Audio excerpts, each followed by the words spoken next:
Assalamualaikum warahmatullahi wabarakatuh. Alhamdulillah wassalatu wassalamu ala Rasulillah wa ala alihi wa sahbihi ajma'in. Tuan-tuan, puan-puan, sidang pendengar dirahmati Allah sekalian, alhamdulillah bersyukur kita kepada Allah Subhanahu wa taala kerana dapat bersama pada pagi ini. Ni kira pagi lagi lah, 11 pagi ini. Hari ini dah hari Jumaat, 27 Mac 2020.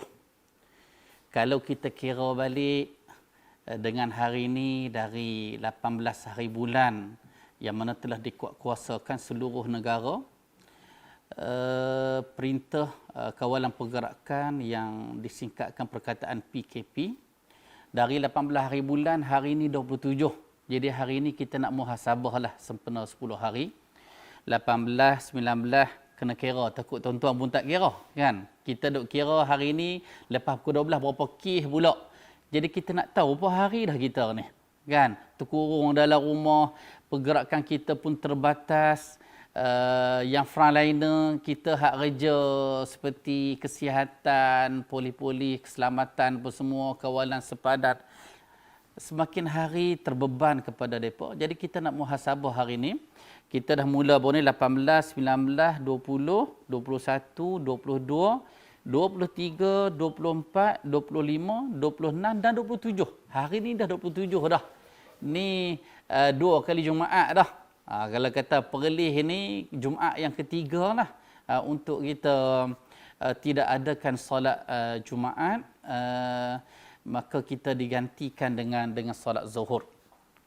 Jadi tuan-tuan dan puan-puan rahmati Allah sekalian, jadi hari ini kita nak muhasabah. Dan kita ternanti-nanti. Biasa selepas pukul 12, pukul 1 atau pukul 2 atau pukul 3, Ketua Pengarah Kesihatan akan buat pengumuman berapa pula tambahan kes hari ini. Sehingga kemarin, tuan-tuan sekalian, kes baru yang didaftarkan 235 kes baru. Allahu Akbar. Tambah tu. Kira kemarin hari ke-9 tu kira rekod lah sepanjang hampir 3 bulan kes kita yang bermula di Malaysia ni. Yang awalnya bulan 12 2019 di Wuhan, China. Sehingga 26 Mac didaftarkan 235 dan keseluruhan 2031 kes. Jadi hari ini kita nak muhasabah. Jadi tuan-tuan dan rahmati Allah sekalian,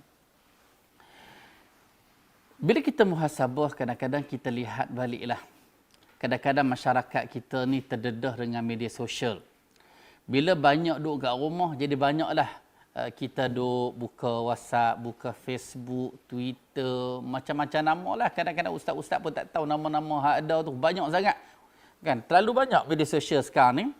Jadi kadang-kadang banyaklah benda sebaran-sebaran dalam masyarakat yang kadang ada faktanya, ada buktinya. Kan? Sebab itulah kita tengok 2-3 hari ada seorang ustaz ni dia boleh keluarkan satu artikel. Jangan terpedaya dengan Dajjal. Kita bila sebut Dajjal tu orang kampung kita dah sebut Dajjal lah. Bahasa utara kita dah sebut Dajjal lah.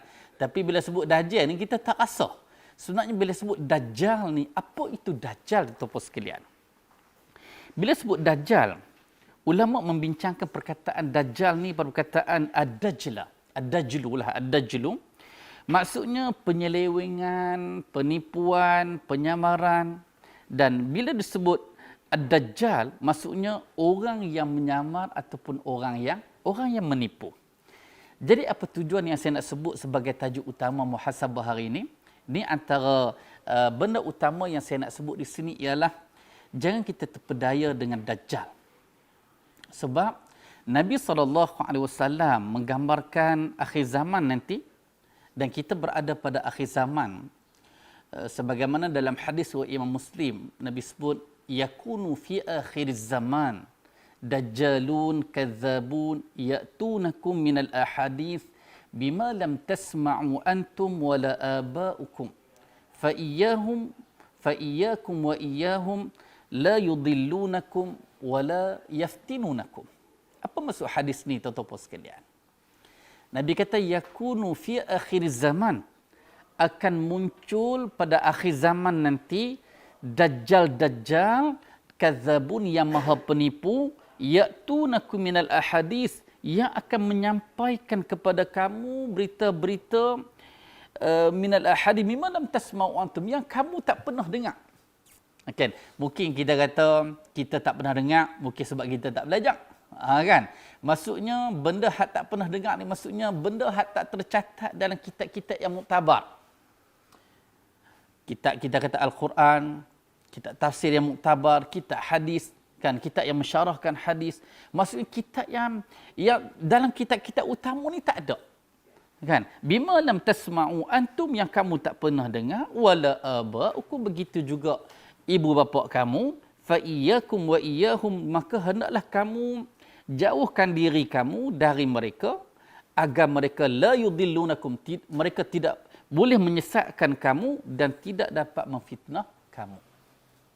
Jadi tuan-tuan dan puan dirahmati Allah sekalian.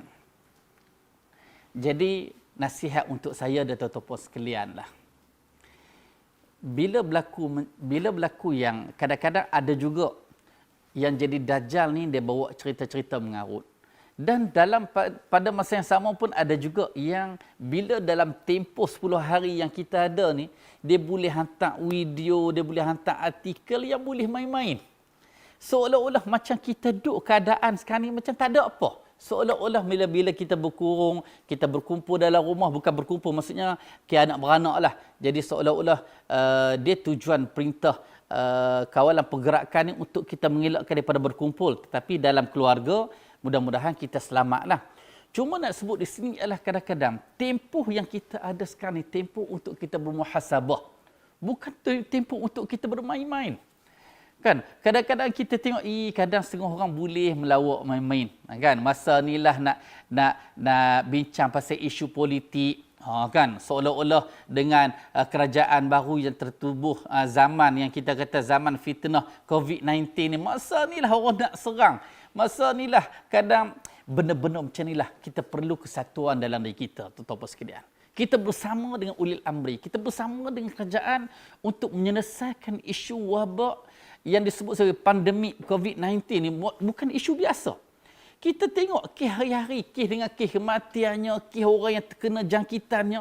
Mungkin suatu hari kita yang terkena, mungkin ada beranak kita mungkin terkena.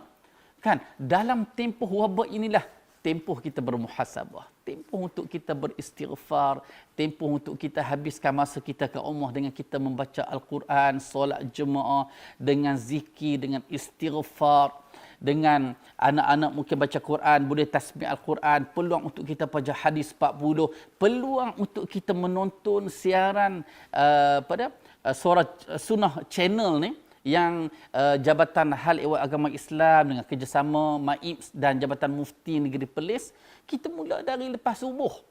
Pukul 7 pagi, pukul 8.30 pagi, pukul 9.30 pagi, pukul 11, pukul 2, pukul 3. Kan? Sampailah ke malam.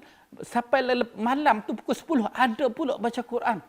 Punya kita nak isi masa tuan-tuan puan sekalian supaya hak mana yang duduk dekat media sosial tu alih pi dekat Facebook Suara Sunnah channel ni, kan? Ni macam-macam Facebook, macam-macam friends kita. Cuba kita friend sama dengan Suara Sunnah ni supaya ada manfaat yang kita dapat isi sepanjang tempoh 2 minggu ni dan 2 hari lepas. Yang amat berhormat Perdana Menteri kita mengumumkan tambahan 2 minggu lagi. Allahu Akbar. Tambahan 2 minggu lagi. Iaitu 1 April hingga 14 April sebagai tambahan. Jadi mencukupkan sebulan, tuan-tuan sekalian. Kita kata masa agak banyak. Mungkin tuan-tuan, ada yang tuan-tuan yang bekerja dengan kerajaan. Akhir bulan gaji masuk, mungkin tak ada masalah. Tuan-tuan pun bayangkan. Kawan-kawan kita hak jual ikan, kawan kita hak yang hak kerja pasar malam, yang kerja mencuci, yang makan kerja, yang makan gaji hari. Allahu Akbar. Terkesan tuan-tuan sekalian. Terkesan tuan-tuan sekalian. Jadi nak menggambarkan kepada kita, dalam tempoh muhasabah 2 minggu ni, pastikan semua daripada kita bertanggungjawab lah.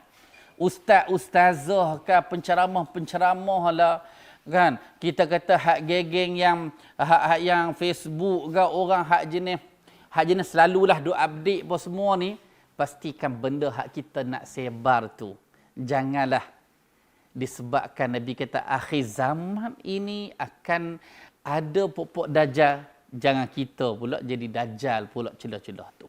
Jadi kita berhati-hatilah supaya apa yang kita sebarkan, apa yang kita forward, apa yang kita like apa semua ni, benda tu ada kaitan dengan agama, dan pastikan kita berhati-hati dalam kita nak menyebarkan maklumat.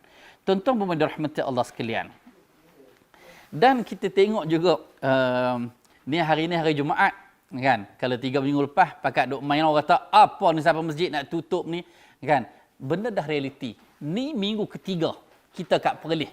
Kita kat Perlis dah minggu ketiga kita tutup masjid. Sampai tutup masjid sampai kita nak bendung kes ni tuan-puan sekalian. Walaupun orang kata, "Alah ustaz, kes hak berlaku ni apa perlu tutup masjid?" Masa ni lah kita nak berkumpul ramai-ramai kat masjid, nak bermunajat kepada Allah dan minta Tuhan selamatkan, angkat semua penyakit ni. Tuan-tuan, kita tujuan sekarang ni tak bagi berkumpul. Kan? Jadi kalau masuk ke masjid, masing-masing bawa penyakit, berkumpul dalam masjid. Jadi masjid adalah tempat untuk sebaran penyakit. Jadi tak peliklah apa yang berlaku dekat Seri Petaling, tuan-tuan sekalian, sahabat-sahabat kita yang terlibat dengan jemaah tabligh itu, mungkin mereka pun tak tahu sebenarnya. Kan? Mungkin mereka pun tak tahu. Sebab masa tu belum lagi diumumkan suatu wabak penyakit dekat Malaysia ni. Jangan kita salahkan mereka sepenuhnya. Walaupun kita kata hak sepatutnya terlibat dalam perhimpunan tu, pilah cek sama, payah sangat kan nak buat saringan, kan? Payah sangat ke? Kan?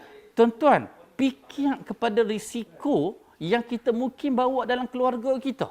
Mungkin kita tak ada tanda-tanda tersebut. Mungkin 2-3 hari, minggu pertama, minggu kedua, tanda belum mai. Mungkin mai minggu ketiga. Kan? Jadi, benda yang kita tak jangka. Walaupun setengah orang dia boleh main-main. Dia tahu, "Ustaz, padan muka Cina, Ustaz." Depa buat sangat dekat Ugui tu. Kan? Depa kumpul buat satu tempat, 1 juta orang tu punya nak kawal rakyat yang Islam Ugui ni, pada muka kena kat depa kat Wuhan, Ustaz. Kita kata tak apa, mungkin kes hak awal tu bala kepada penduduk Wuhan.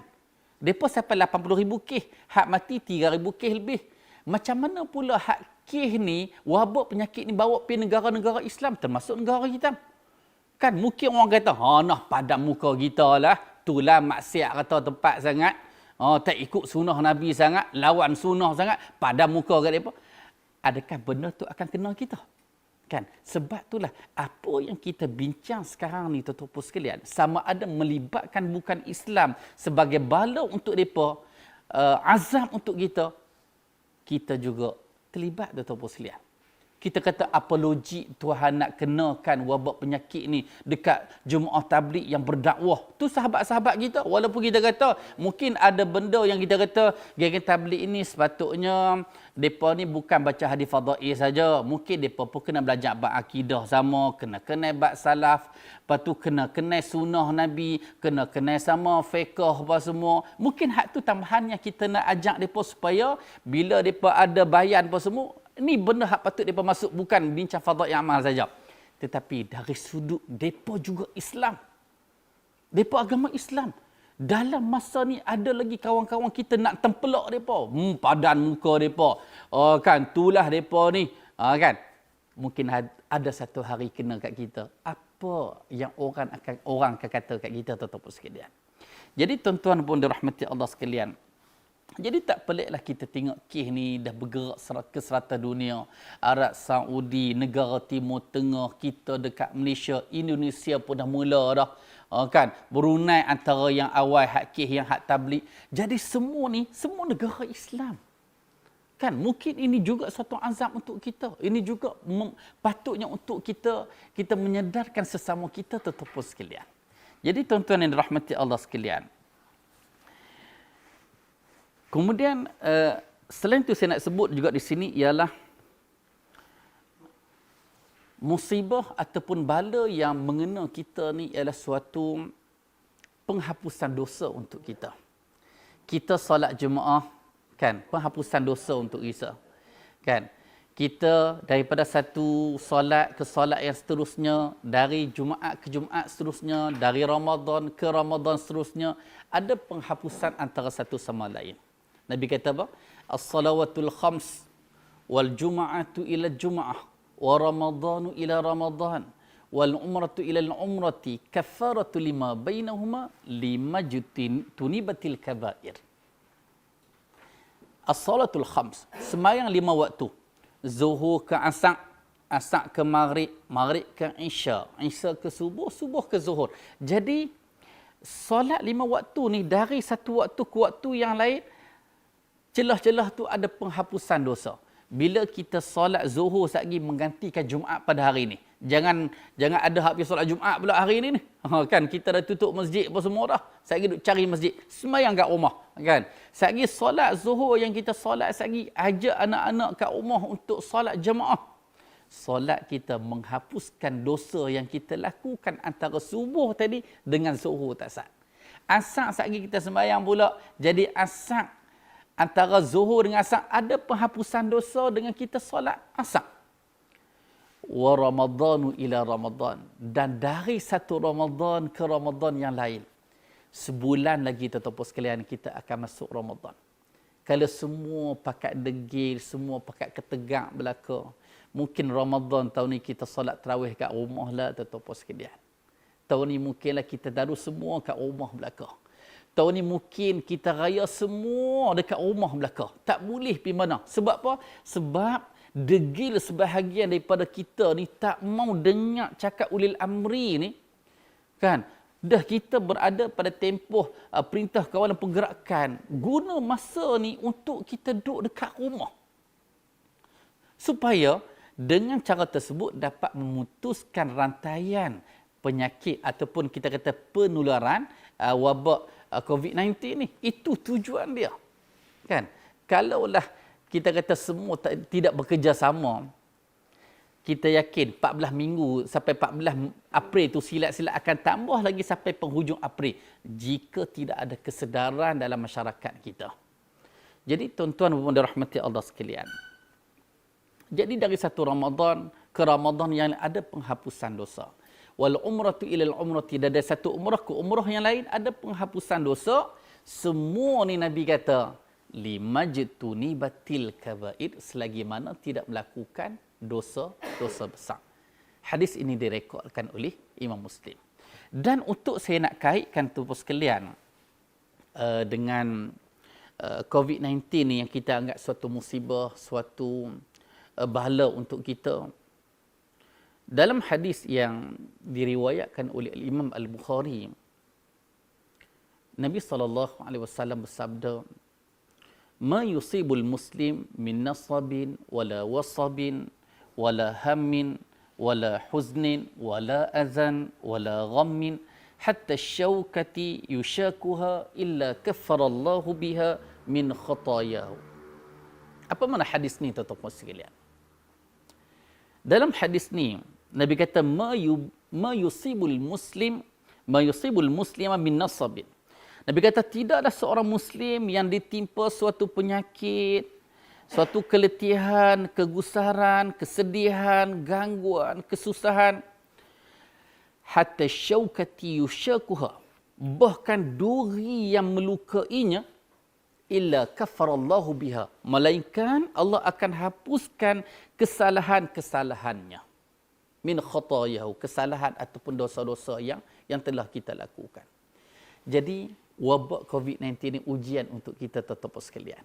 Mungkin selama ni hak kita duk sakit selama ni, mungkin setengah orang dah ada kecil manis, darah tinggi, jantung ada belaka. Cuma ni serangan jantung atau penyakit lemah jantung lah kan. Orang kata sakit apa?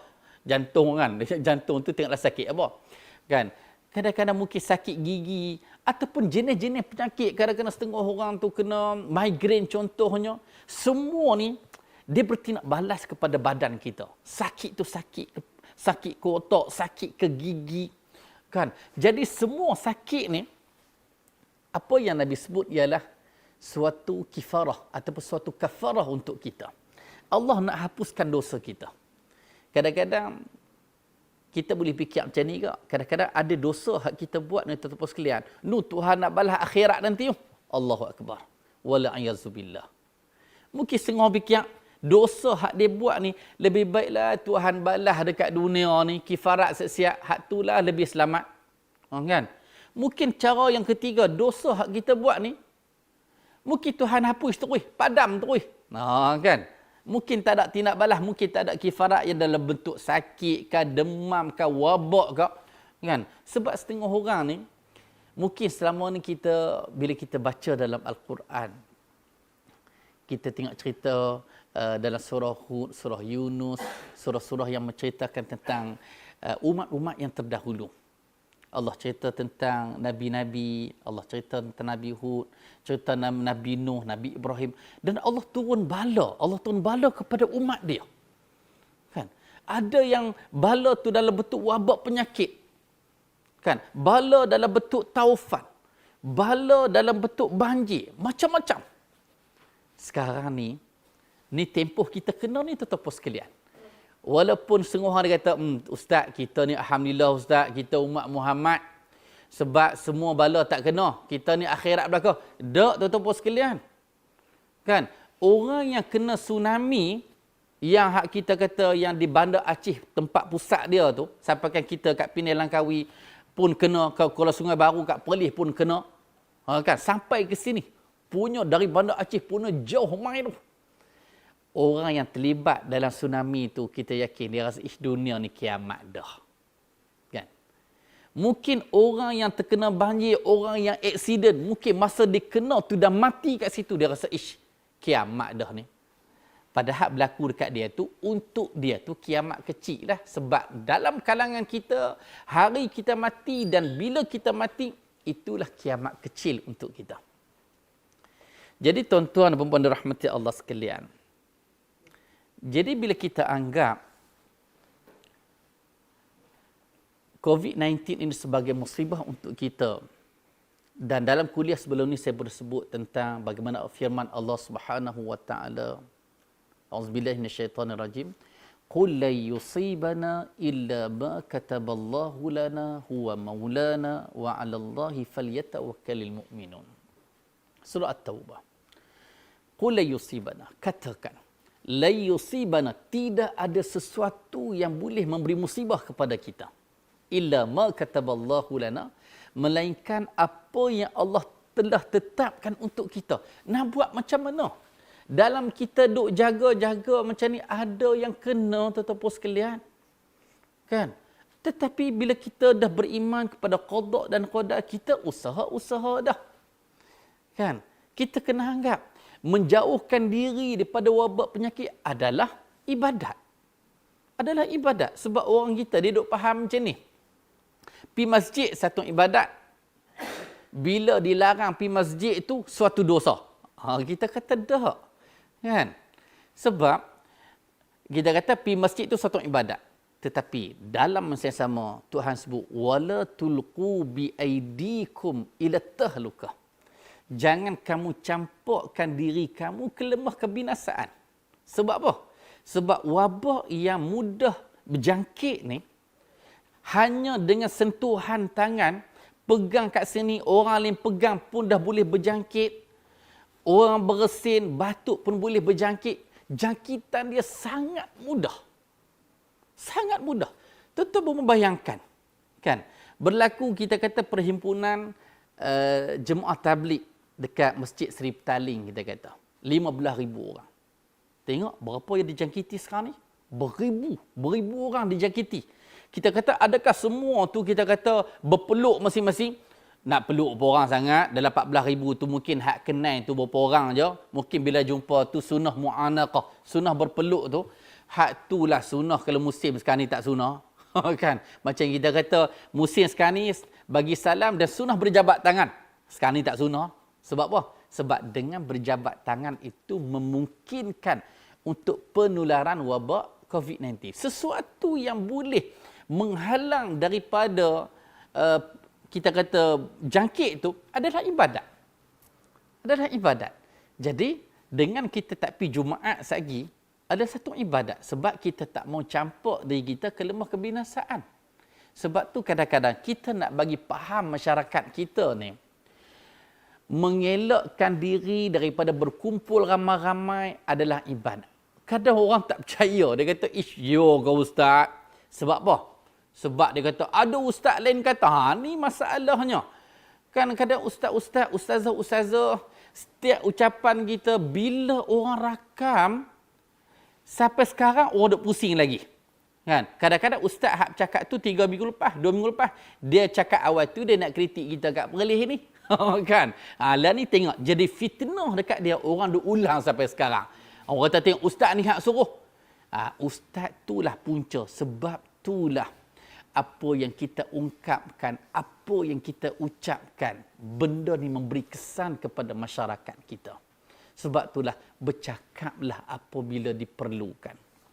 Sebab itulah tuan-tuan sekalian, ada beberapa perkara dalam apa dia yang disebut oleh Al-Hafiz Al-Mizzi rahimahullah. Dia meninggal tahun 742 Hijrah. Dia sebut apa? Cantik perkataan dia. Yang boleh kita ni, dalam masyarakat kita ni, macam setengah orang kata lah, setengah orang tu kalau tengok muka nampak cerdik sangat. Rupa-rupanya bila bercakap baru tahu kata tak cerdik. Kan? Jadi, perkataan Al-Mizzi rahimahullah, dia kata apa? Dia kata, "Lau sakata man la yadri, lastaraha wa araha, wa qalla al-khata' wa kasura as-sawab." Apa perkataan yang dimaksudkan? Dia kata, "Lau sakata man la yadri." Seandainya orang hak jenis tak tahu ni, sakata, berdiam diri. Kan? Jenis orang hak tak tahu ni, hak jahil ni, berdiam diri. Kalau duk rasa benda ni tak betul, jangan duk forward lagi. Jangan duk sebar lagi. Ni hak duk sebar macam-macam sekarang ni. Orang nak apa dia? Yang nak kaitkan dengan COVID-19 ni, orang tahu ni dajjal tak lama dah ni, kan? Tengok apa dia dengan tanda-tanda hak ada sekarang ni mungkin. Tengok Madinah kosong, kan? Lepas tu orang cakap pasal Jumaat pun tak buat dah, kiamat pun tengok tanda-tanda kiamat pun ada dah dengan kita kata sekarang ni kemarau panjang pun kita 3 hari dah hujan. Kan 3 hari dah hujan. Kan? Baru ni mungkin kemarau sampai 4-5 bulan, baru ni kita seriau dah. Berapa kali kita istisqa baru ni. Ni 3 hari dah hujan dah. Jadi maksudnya tanda-tanda orang hak duk sebut sekarang ni kadang-kadang, kan contoh Masjidil Haram tutup. Berapa kali dah dalam sejarah kita ni Masjidil Haram ditutup? Berapa kali dah berlaku wabak yang besar seperti ini? Kan? Jadi semua tanda-tanda yang orang sebut ni kadang-kadang nampak kejahilan tu apabila melihat kepada realiti. Kan?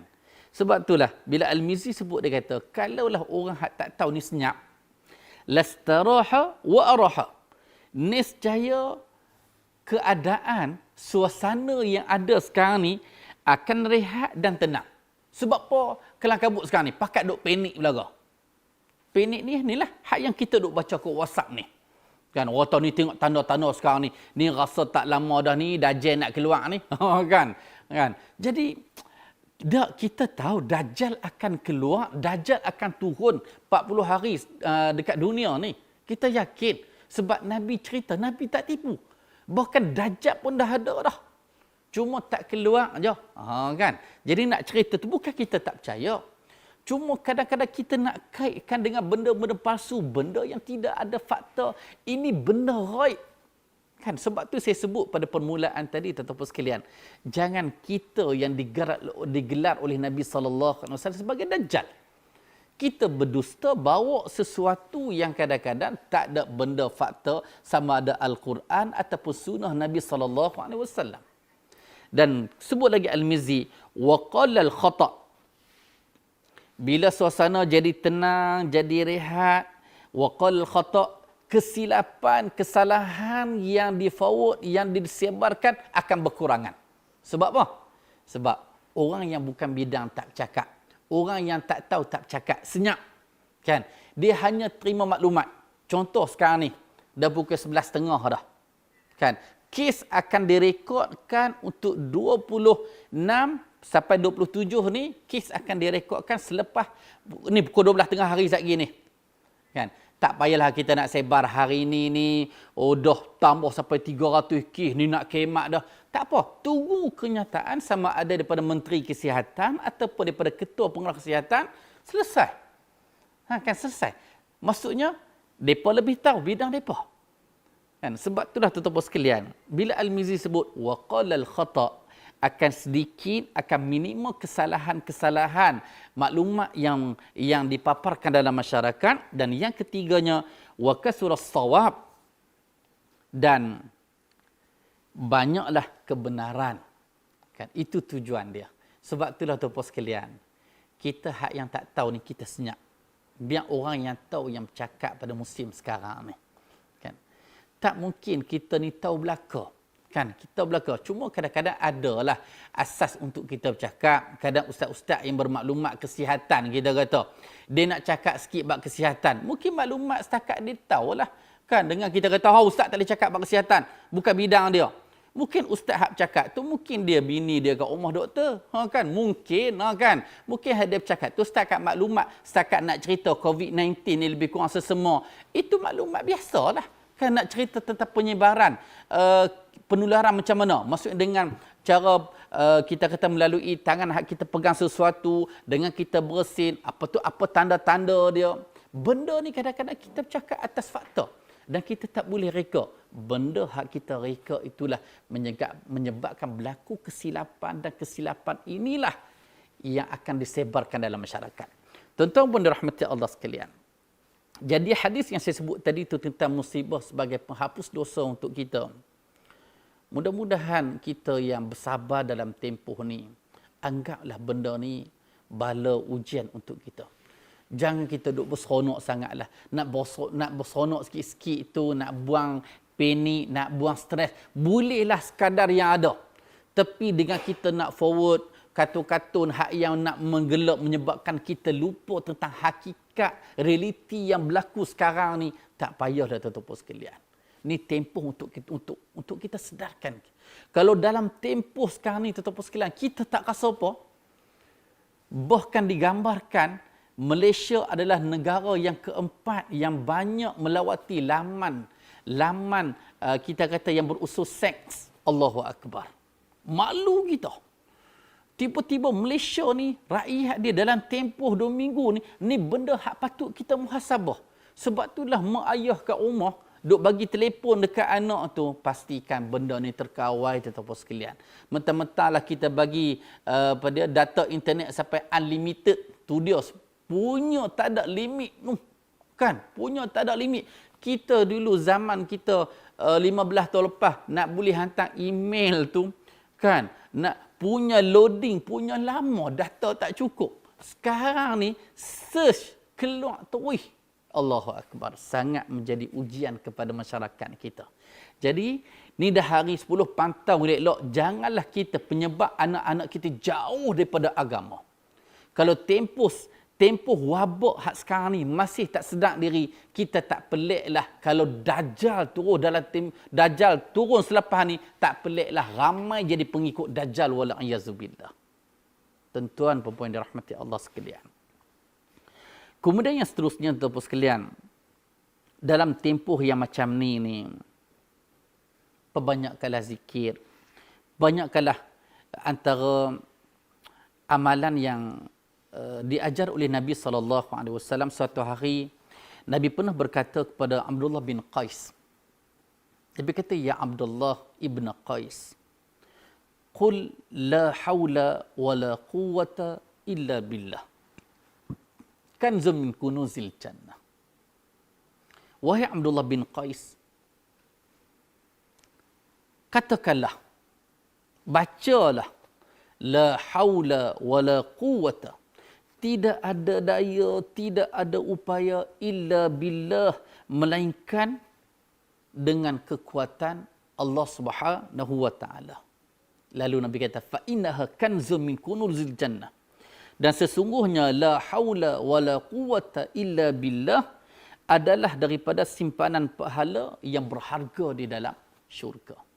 Jadi dalam tempoh sekarang ni, untuk kita nak hilangkan stres, terutama sahabat-sahabat kita, kawan-kawan kita yang frontliners, yang disebut sebagai orang yang terlibat dengan kesihatan, keselamatan, kan penjagaan sempadan, penguatkuasaan, ni semua terlibat belaka dia.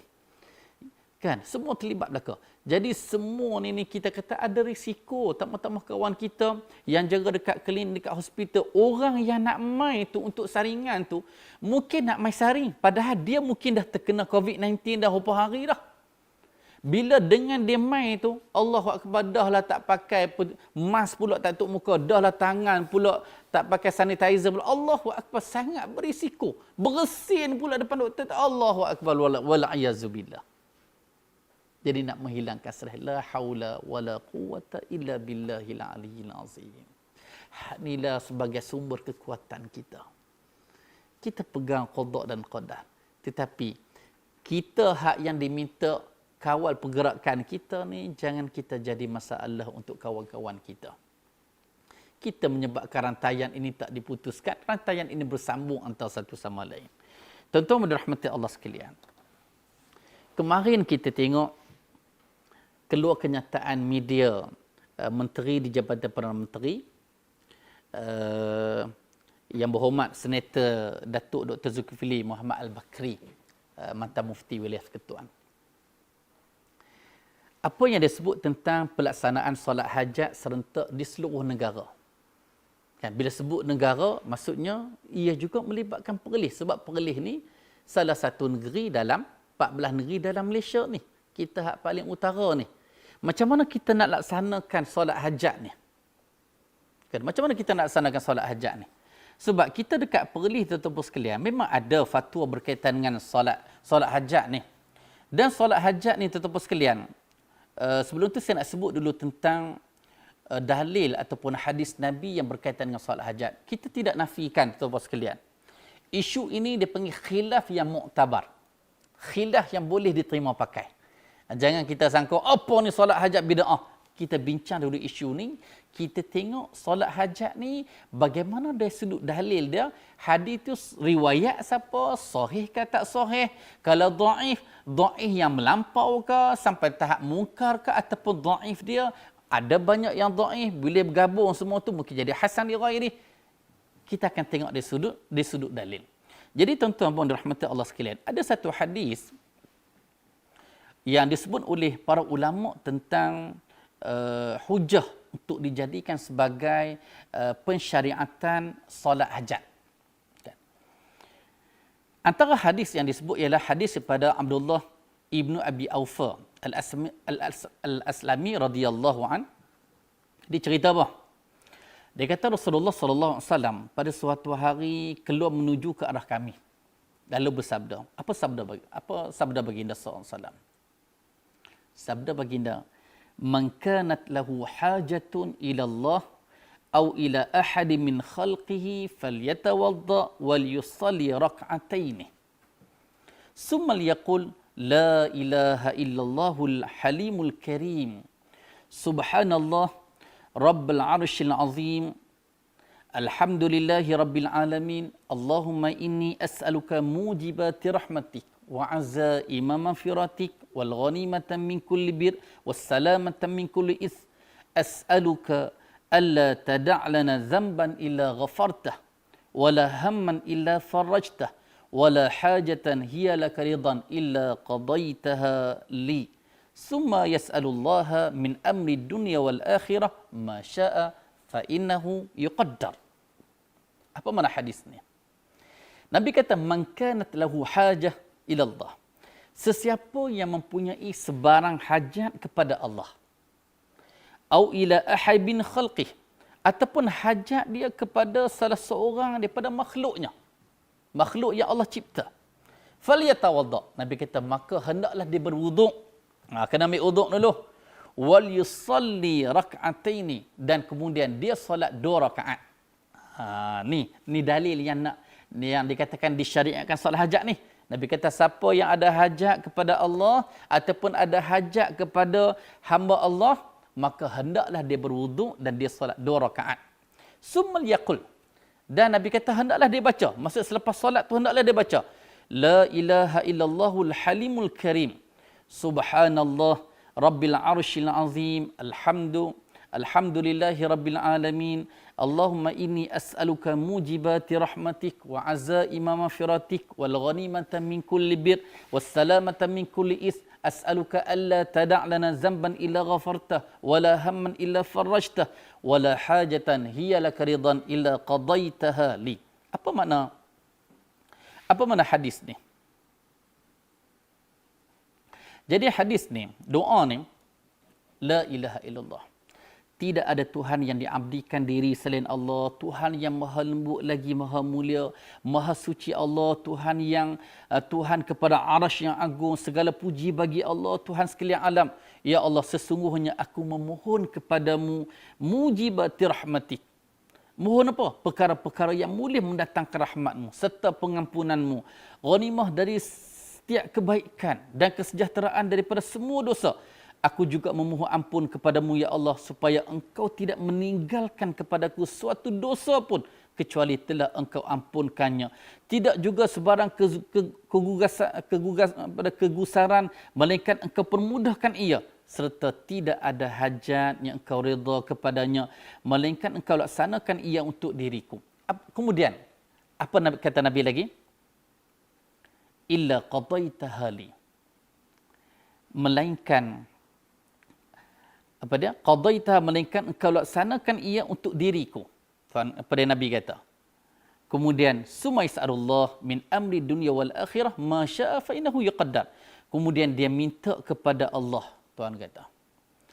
Jadi doa ni kan, illa qadaitaha li, bila minta semua tu melainkan qadaitaha li, ya Allah engkau kurniakan, engkau laksanakan untuk aku. Maksud doa tu. Kemudian Nabi kata, kemudian diminta kepada Allah berkenaan. Maksud doa dalam solat hajat tu, dalam hajat tu berkaitan dengan dunia, urusan dunia dan urusan akhirat. Fa innahu yuqaddar, melainkan ia akan ditakdirkan untuk dia. Jadi hadis ni kalau kita tengok siapa yang meriwayatkan hadis ni ataupun siapa yang merekodkan hadis ni? Al-Imam Ibn Majah rahimahullah merekodkan hadis ni. Dan bila kita tengok ulasan ulama hadis berkaitan dengan hadis ni, sebahagian ulama hadis mengatakan hadis ini adalah hadis yang dhaif. Dan sebahagian mengatakan hadis ini adalah hadis yang hasan. Mengambil kira ada sumber-sumber yang lain selain pada riwayat Ibn Majah, ada riwayat-riwayat yang lain yang menguatkan antara satu sama lain, jadilah hadis ini hadis hasan li ghairi. Okey, macam ni tuan-tuan sekalian. Mungkin sebahagian tuan-tuan sekalian yang berpandangan, itulah ustaz, saya duk belajar dengan tok guru saya ustaz kata hadis dhaif. Tak apa. Tak payah amal hadis ni dah kita anggap dhaif. Tetapi ada sebahagiannya yang menganggap hadis ini adalah hadis hasan li ghairi. Nak praktik hadis ni silakan, sebab hadis ni tidaklah terlalu dhaif. Cuma isu sekarang ni ialah isu kita nak solat secara jemaah. Dalam fatwa negeri Perlis tuan-tuan sekalian, fatwa 22 Oktober 2011, zaman Datuk Mursyid Diraja, Dr. Juanda Jaya, AJK Fatwa berbincang yang mana menetapkan hukum mengadakan majlis atau upacara solat sunat hajat berjemaah dengan niat solat sunat hajat secara khusus adalah khilafus sunnah. Apa maksud khilafus sunnah? Maksudnya menyalahi sunnah. Kerana tidak dijumpai dalil khusus yang menunjukkan adanya jenis solat demikian. Apa maksud fatwa ni? Fatwa ni ialah dia sebagai panduan hukum untuk kita. Solat hajat nak buat untuk sendirian, untuk setakat cadangan Menteri Agama tu, yang mana dia kata ini cadangan daripada Yang di-Pertuan Agong. Secara kita nak buat dekat keluarga, dekat rumah kita sehari kita jadi imam, anak kita jadi makmum, silakan. Kita tidak mengadakan secara jumlah yang ramai, ada majlis khusus, solat hajat perdana. Ini dia panggil khilafus sunnah, menyalahi sunnah Nabi. Sebab zaman Nabi tak ada semua ni. Kalau nak kira zaman Nabi dah ada kemarau. Kan? Dah ada pun. Zaman Umar Al-Khattab berlaku wabak penyakit ta'un. Patut kita kata Khalifah Islam kedua tu, Sayyidina Umar Al-Khattab tu dah buat dah solat hajat perdana. Kan? Tak ada. Maksudnya, khilafus sunnah siapa yang buat. Tetapi buat untuk sendiri, ini bagi sesiapa yang berpandangan hadis itu boleh diterima sebagai hujah untuk pensyariatan solat hajat. Jadi apa yang saya nak sebut di sini ialah kalaulah kita merujuk pandangan Al-Imam Nawawi dan Imam Ibn Hajar Asqalani, ada komentar daripada tokoh ulama mazhab Syafi'i ini tentang contoh kita ambil contoh Ibn Hajar dia kata apa? Dia sebut apabila dia mensyarahkan kitab Fathul Bari dalam kitab Sahih Bukhari ada tajuk yang solat nafilah secara jemaah, solat sunat secara jemaah. Lalu dia sebut di situ maksudnya adalah solat sunat yang mutlak dan ia juga boleh jadi solat yang lebih umum daripada itu. Ibnu Wahab meriwayatkan, Ibnu Wahab ni tokoh ulama mazhab Maliki, dia kata apa? Dia kata Imam Malik berkata tidak mengapa untuk seorang itu menjadi imam kepada sebuah kumpulan. Ini untuk sembahyang sunat. Adapun sekiranya perbuatan itu, yakni solat sunat berjemaah menjadi masyhur lalu dihimpunkan orang ramai, maka ini tidak dibolehkan. Contohnya sekarang ni wabak COVID-19, nak himpun ramai-ramai untuk solat berjemaah, solat hajat. Hak ini tidak menjadi sunnah. Kan?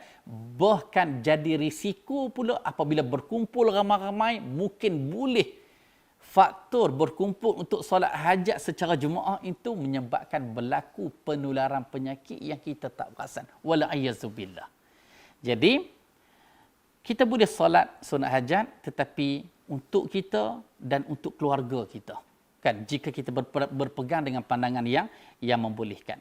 Dan saya nak tutup, saya nak simpulkan ataupun sekalian untuk muhasabah 10 hari sempena perintah kawalan pergerakan ni dengan firman Allah Subhanahu wa taala dalam surah Hud ayat 3, auzubillahi minasyaitonirrajim, wa anistaghfiru rabbakum summa tubu ilaihi yumatti'kum mata'an hasanan ila ajalin musamma wa yu'ti kulladzi fadlin fadlah wa in tawallaw fa inni akhafu 'alaikum 'azab yaumin kabir. Allah kata, hendaklah kamu meminta ampun kepada Tuhan kamu. Tuhan suruh kita istighfar kepada dia. Tempoh kawalan ni, wabak yang berlaku ni, kita muhasabah tuan-tuan sekalian. Banyakkan istighfar. Selain kita nak solat hajat, tak semestinya solat hajat kita buat lepas Jumaat lagi. Ataupun masa tempoh Jumaat lagi. Masa kita nak buat lepas solat fardu zuhur, lepas tu nak buat hajat. Tak semestinya waktu tu saja. Mungkin malam ni, mungkin tengah malam, dia tidak ada waktu yang khusus. Sebab sebahagian ulama jadikan solat hajat ni sebagai solat sunat mutlak. Tidak terikat dengan waktu. Walaupun cadangan menteri, tak apa. Kita boleh laksanakan lepas zuhur lagi, silakan. Dan kita tidak terikat dengan waktu. Mungkin malam ni kita boleh buat, tak ada masalah. Cuma dalam ayat ni Tuhan suruh kita istighfar. Minta ampun kepada Allah. Summa tubu ilaih. Dan bertaubatlah kepada Allah. Sudah-sudahlah tuan-tuan sekalian. Jangan duk nakai sangat masa ni.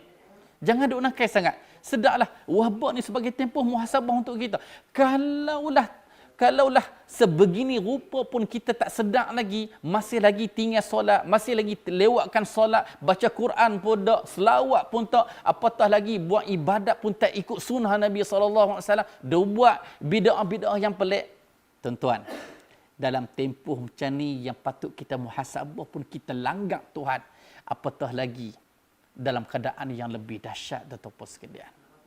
Jadi Tuhan suruh kita banyakkan istighfar, suruh kita bertaubat kepadanya, yumatti'kum mata'an hasanan ila ajalin musamma, supaya Allah memberi kamu nikmat kesenangan hidup yang baik di dunia ni.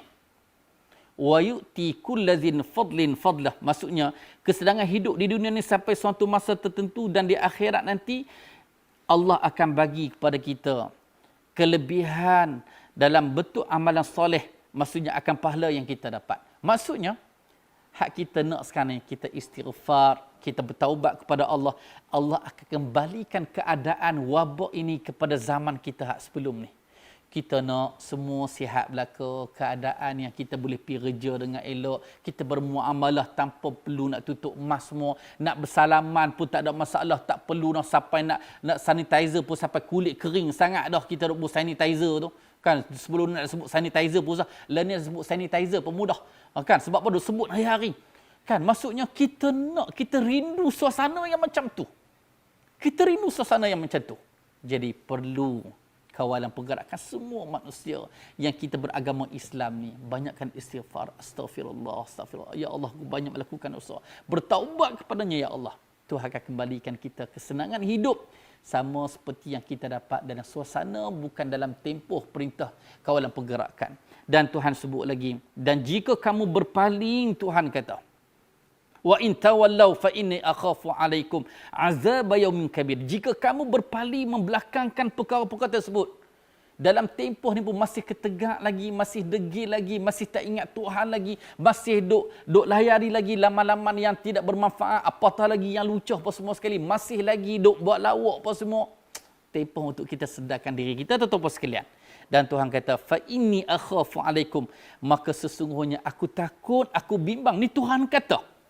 Tuhan kata kat kita, aku bimbang, aku takut apa yang berlaku kepada kamu, kamu akan beroleh azab pada hari kiamat yang besar, akan huru-haranya. Wala ayyazubillah. Jadi, tuan-tuan yang dirahmati Allah sekalian, mudah-mudahan dalam tempoh 45 minit ini, muhasabah untuk saya sendiri, muhasabah untuk tuan-tuan sekalian, sidang penutup sekalian. Mari sama-sama kita taat kepada Allah, ati'ullah wa ati'ur rasul wa ulil amri minkum. Wahai orang beriman, taatlah kamu kepada Allah, taatlah kamu kepada Rasul dan ulil amri, iaitu pemerintah dalam kalangan kamu. Mudah-mudahan tiga ketaatan ini kepada Allah, kepada Rasul dan kepada ulil amri menyelamatkan hidup kita dalam kehidupan dunia ini, begitu juga kehidupan akhirat nanti. Wallahu alam. Aqulu qawli hadza wa astaghfirullahal azim li wa lakum wa sallallahu ala nabiyyina Muhammad wa ala alihi wa sahbihi wasallam. Assalamualaikum warahmatullahi wabarakatuh.